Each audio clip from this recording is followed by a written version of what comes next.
Et avec Anissé Mbida, Nico Saliagas. Bon courage à tous si vous partez à l'école avec vos enfants, c'est encore la rentrée à Nice.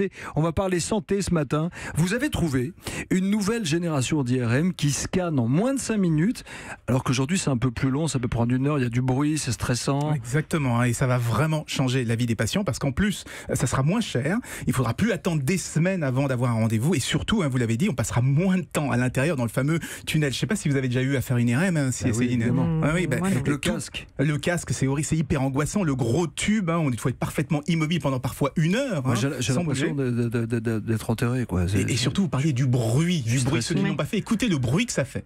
J'ai l'impression que c'est la fin du monde.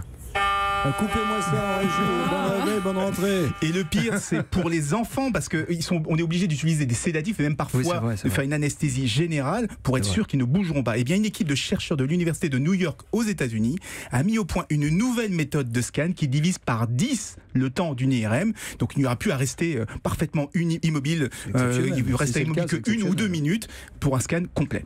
Alors, c'est quoi pour le bruit la solution ? Alors pour le bruit, ils n'ont encore rien trouvé malheureusement. Ils se sont seulement concentrés sur la partie reconstruction de l'image pour faire ça beaucoup plus rapidement. Et l'avantage, c'est qu'il s'agit d'une recherche publique, une recherche ouverte. Donc tous les travaux pourront être pris gratuitement par n'importe quel fabricant d'IRM. Et ça aussi, ça va permettre de réduire les coûts. Je préconise que dans le casque, ils écoutent Europe 1. Voilà. Merci Anissé.